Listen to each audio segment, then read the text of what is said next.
ವೆಂಕಟಪತಿ ದೇವರಾಯರಿಗೆ ವೆಂಕಟಾಂಬೆ ಕೊಂಡಾಂಬೆಯರು ಗೊಬ್ಬೂರಿ ಮನೆತನದಿಂದ ಬಂದವರಾದರೆ ಓಬಾಂಬಿಕೆ ಬಿಜ್ಜೇಲ ರಂಗರಾಜರ ಮಗಳು, ಕೃಷ್ಣಾಂಬಿಕೆ ಬಿಜ್ಜೇಲ ಕೃಷ್ಣರಾಜರ ಮಗಳಾಗಿರುತ್ತಾರೆ.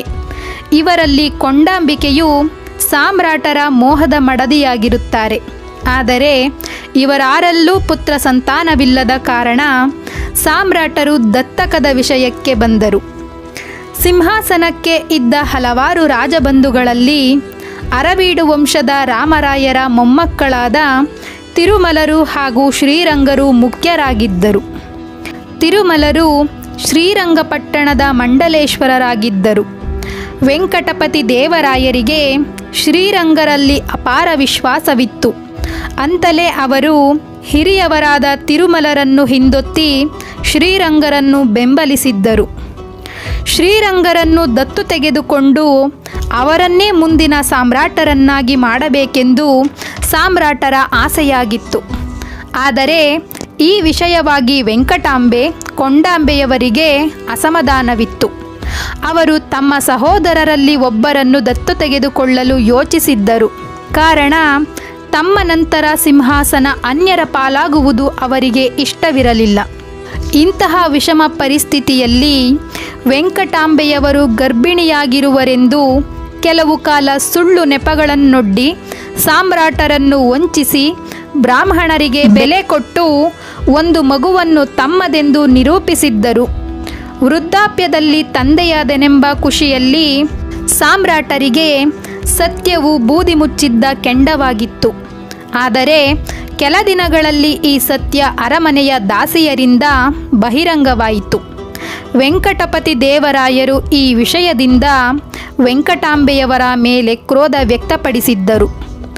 ನಂತರ ಸಾಮ್ರಾಟರು ಶ್ರೀರಂಗರನ್ನು ಶ್ರೀರಂಗರಾಯರೆಂಬ ಅಭಿಧಾನದಲ್ಲಿ ದತ್ತು ತೆಗೆದುಕೊಂಡು ಯುವರಾಜ ಪದವಿಗೇರಿಸಿದರು. ಇದರಿಂದ ಕೋಪಿತರಾದ ಜಗರಾಯರು ಕೃಷ್ಣಪ್ಪ ನಾಯಕರ ಮತ್ತಿತರ ಸ್ವಾಮಿನಿಷ್ಠ ಸೇವಕರಲ್ಲಿ ಸಾಮ್ರಾಟರ ವಿರುದ್ಧ ತಿರುಗಿ ಬೀಳುವಂತೆ ಆಕ್ಷೇಪಿಸಿದರು. ಹಾಗೂ ಸಾಮ್ರಾಟರ ಈ ಬದಲಾವಣೆಗೆ ಪರೋಕ್ಷವಾಗಿ ಕಾರಣರಾದ ರಘುನಾಥ ನಾಯಕರನ್ನು ನಿವಾರಿಸಿಕೊಳ್ಳಬೇಕೆಂದು ಕಂಕಣ ತೊಟ್ಟರು. ಕಾರಣ ರಘುನಾಥ ನಾಯಕರಿಗೆ ಶ್ರೀರಂಗರು ಮಿತ್ರರಾಗಿದ್ದು ಮುಂದೆ ಶ್ರೀರಂಗರನ್ನು ಮೂಲೆಗೊತ್ತಿ ತಾವೇ ಸಾಮ್ರಾಟನಾಗ ಬಯಸುವ ಆಸೆಯಿಂದ ಶ್ರೀರಂಗರನ್ನು ಯುವರಾಜ ಪದವಿಗೇರಿಸಲು ನೆರವಾಗಿದ್ದಾನೆಂದು ಜಗರಾಯರು ಬಗೆದಿದ್ದರು. ಈ ವೇಳೆಗಾಗಲೇ ರಾಜನಿಷ್ಠ ಸೇವಕರಲ್ಲಿ 2 ಬಣಗಳಾಗಿದ್ದವು. ಜಗರಾಯ, ಯತಿರಾಜ, ಓಬರಾಯ, ತಿಮ್ಮಪ್ಪ ನಾಯಕ, ಮೂಕರಾಜ, ನರಸಪ್ಪ ನಾಯಕ ಮುಂತಾದವರು ವೆಂಕಟಾಂಬೆಯ ಮಗುವಿನ ಪಕ್ಷ ಕಟ್ಟಿದ್ದರು. ಇವರಿಗೆ ಜಿಂಜಿಯ ಕೃಷ್ಣಪ್ಪ ನಾಯಕರು, ಮಧುರೆಯ ಮುತ್ತುವೀರಪ್ಪ ನಾಯಕರು ಬೆಂಬಲ ಕೊಡಲು ಸಿದ್ಧರಾಗಿದ್ದರು. ಇನ್ನು ರಘುನಾಥ ನಾಯಕರು, ಎಚ್ಚಮ ನಾಯಕರು ಅವರು ಸಹೋದರರು ಶ್ರೀರಂಗರ ಪಕ್ಷ ಕಟ್ಟಿದ್ದರು. ಇಂತಹ ಪರಿಸ್ಥಿತಿಯಲ್ಲಿ ಸಾಮ್ರಾಟರು ತಮ್ಮ ರಾಜಧಾನಿಯನ್ನು ವೆಲ್ಲೂರಿಗೆ ವರ್ಗಾಯಿಸಿಕೊಂಡು ಅಲ್ಲಿಂದಲೇ ಸಾಮ್ರಾಜ್ಯದ ಸೂತ್ರಗಳನ್ನು ನಿರ್ವಹಿಸುತ್ತಿದ್ದರು. ನಂತರದ ದಿನಗಳಲ್ಲಿ ಸಾಮ್ರಾಟರು ಅನಾರೋಗ್ಯದಿಂದ ಹಾಸಿಗೆ ಹಿಡಿದಿದ್ದರು. ಈ ಸಮಯವನ್ನು ಉಪಯೋಗಿಸಿಕೊಂಡು ಜಗರಾಯರು ಸಾಮ್ರಾಟರನ್ನು ಭೇಟಿ ಮಾಡಿ ವೆಂಕಟಾಂಬೆಯ ಮಗನಿಗೆ ತಮ್ಮ ನಂತರದ ಸಿಂಹಾಸನ ದೊರಕಬೇಕೆಂದು ಪ್ರಸ್ತಾಪಿಸಿದರು. ಆದರೆ ಸಾಮ್ರಾಟರು ಇವರ ಅಂತರಂಗವನ್ನರಿತು ಮುಂದೆ ನಡೆಯಬಹುದಾದ ಯಾದವಿ ಕಲಹವನ್ನು ತಡೆಯಲು ಒಂದು ಉಪಾಯವನ್ನು ಹೂಡಿದರು.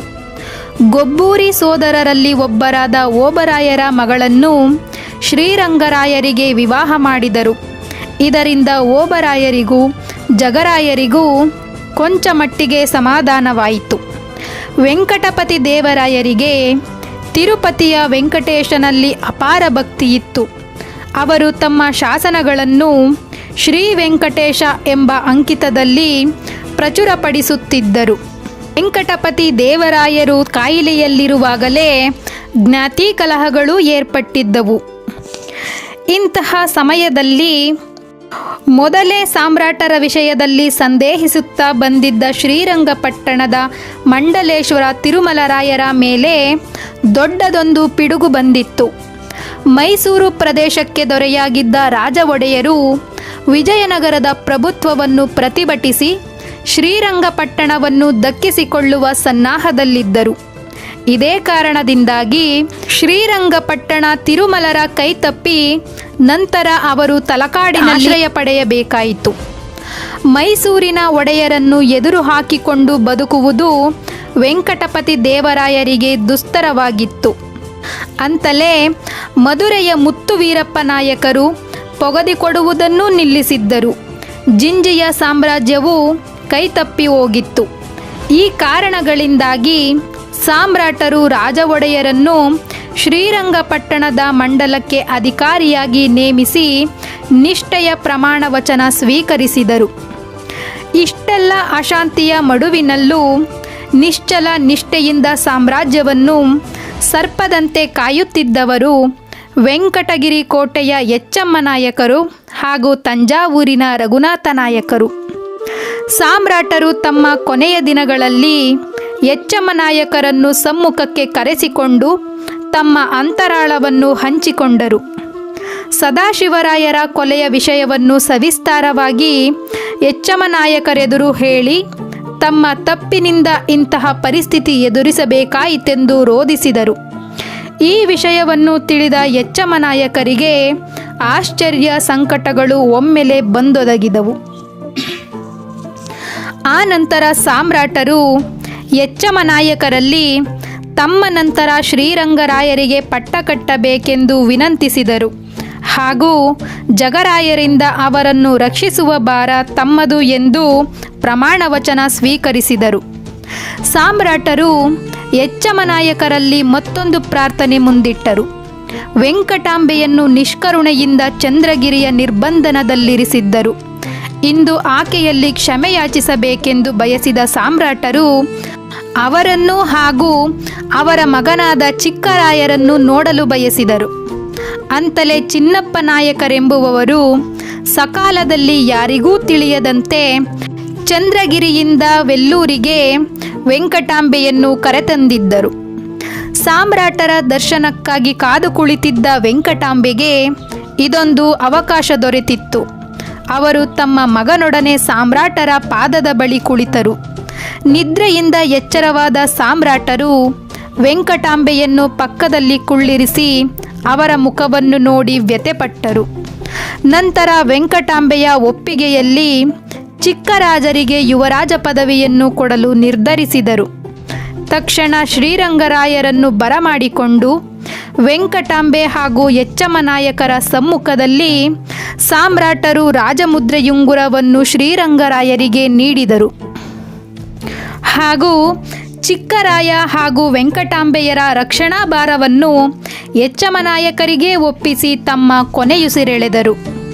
ಈ ಸುದ್ದಿಯು ಜನತೆಗೆ ಅಚ್ಚರಿಯನ್ನುಂಟು ಮಾಡಿತ್ತು ಹಾಗೂ ಚಂದ್ರಗಿರಿಯಲ್ಲಿ ನಿರ್ಬಂಧನದಲ್ಲಿದ್ದ ವೆಂಕಟಾಂಬೆ ಹಾಗೂ ಅವಳ ಪುತ್ರರನ್ನು ಸಾಮ್ರಾಟರು ಕ್ಷಮಿಸಿ ಯುವರಾಜ ಪದವಿಗೇರಿಸಿದುದು ಎಲ್ಲರಿಗೂ ಅನುಮಾನಕ್ಕೀಡು ಮಾಡಿತ್ತು. ಅಂತಲೇ ಜಗರಾಯರಿಗೆ ಈ ಸಂಗತಿಗಳೆಲ್ಲವೂ ನಂಬಲ ಸಾಧ್ಯವಾಗಿದ್ದವು. ಜಗರಾಯರು ಮತ್ತು ಅವರ ಸಹೋದರರು ಕುಳಿತು ಮಂತ್ರಾಲೋಚನೆ ನಡೆಸಿ ಒಂದು ನಿರ್ಧಾರಕ್ಕೆ ಬಂದರು. ಈಗ ತಮಗೆ ಸಿಂಹಾಸನವನ್ನು ದಕ್ಕಿಸಿಕೊಳ್ಳಲು ಉಳಿದಿರುವ ದಾರಿಯೆಂದರೆ ವೆಂಕಟಾಂಬೆ. ಆಕೆಯ ಮನಸ್ಸನ್ನು ಒಲಿಸಿಕೊಂಡು ನಂತರ ಸಿಂಹಾಸನವನ್ನು ಕಬಳಿಸಲು ಹೊಂಚು ಹಾಕುತ್ತಿದ್ದರು. ಅಂತಲೇ ಅವರು ಸಾಮ್ರಾಟರ ಸಂಸ್ಕಾರದ ನಿಮಿತ್ತದಲ್ಲಿ ವೆಂಕಟಾಂಬೆಯನ್ನು ಮಾತನಾಡಿಸಿದರು.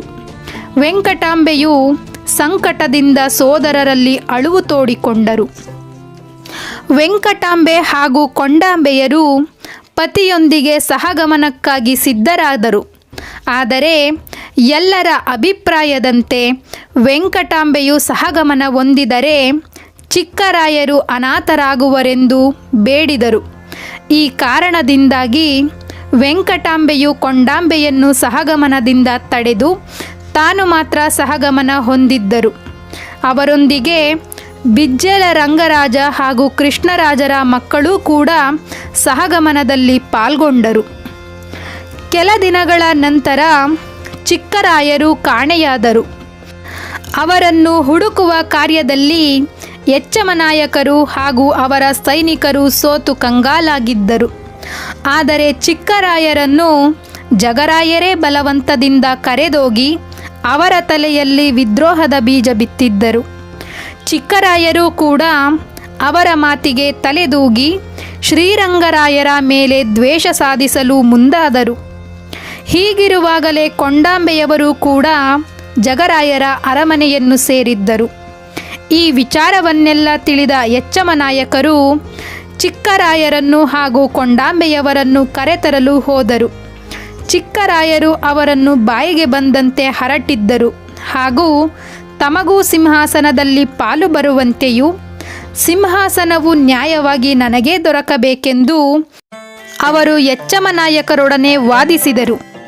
ಈ ಮಾತಿನಿಂದ ಬೇಸತ್ತ ಯಚ್ಚಮನಾಯಕರು ಈ ವಿದ್ರೋಹಕ್ಕೆ ಜಗರಾಯರೇ ಕಾರಣವೆಂದು ತಿಳಿದು ಅಂತಲೇ ಜಗರಾಯರಲ್ಲೂ ಈ ವಿಚಾರವಾಗಿ ವಿಚಾರಿಸಿದಾಗ ಅವರು ಚಿಕ್ಕರಾಯರಿಗೆ ಸಿಂಹಾಸನ ದಕ್ಕದಿದ್ದಲ್ಲಿ ಅದನ್ನು ತಮ್ಮದಾಗಿಸಿಕೊಳ್ಳಲು ಉಪಾಯ ತಿಳಿದಿದೆ ಎಂದು ಹೇಳಿದರು. ಇದೇ ಕಾರಣದಿಂದಾಗಿ ಮುಂದೆ ಯಾದವಿ ಕಲಹಕ್ಕೆ ದಾರಿಯಾದಂತಾಯಿತು. ಯಚ್ಚಮನಾಯಕರು ಅಲ್ಲಿಂದ ಹೊರಟು ನಡೆದ ವೃತ್ತಾಂತವನ್ನೆಲ್ಲ ಶ್ರೀರಂಗರಾಯರಿಗೆ ವಿವರಿಸಿದಾಗ ಸಾಮ್ರಾಟರು ಕೂಡ ಅಚ್ಚರಿಗೊಳಪಟ್ಟರು. ನಂತರ ಈ ಜ್ಞಾತಿ ಕಲಹದಲ್ಲಿ ನಿರಪರಾಧಿಗಳ ರಕ್ತ ಹರಿಯಿತು. ಯತಿರಾಜರು ಸೋದರ ಜಗರಾಯರ ಮಾತಿನಂತೆ ಪೆನುಗೊಂಡೆಯ ಸೈನಿಕರನ್ನು ಕರೆತರಲು ಹೋದರು ಮತ್ತು ಜಗರಾಯರ ದೂತರು ಮಧುರೆ ಜಿಂಜಿಗೆ ಧಾವಿಸಿ ಸೈನಿಕರನ್ನು ಕರೆತರಲು ಧಾವಿಸಿದರು.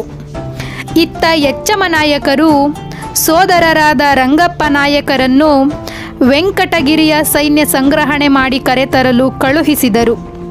ಇಂತಿರುವಾಗಲೇ ಜಗರಾಯರ ಸೋದರರು ಮತ್ತು ಪಕ್ಷಪಾತಿಗಳಾದ ನಾರಪ್ಪ ನಾಯಕ, ತಿಮ್ಮಪ್ಪ ನಾಯಕ, ಮೂಕರಾಜರು ಯಚ್ಚಮನಾಯಕರ ಸೈನ್ಯವು ರಾಜಧಾನಿಗೆ ಬರುವುದರೊಳಗೆ ತಾವೇ ಶ್ರೀರಂಗರಾಯರನ್ನು ಬಂಧಿಸಿ ಚಿಕ್ಕರಾಯರನ್ನು ಸಾಮ್ರಾಟರೆಂದು ಘೋಷಿಸಬಹುದೆಂದು ಉಪಾಯ ಹೇಳಿದರು.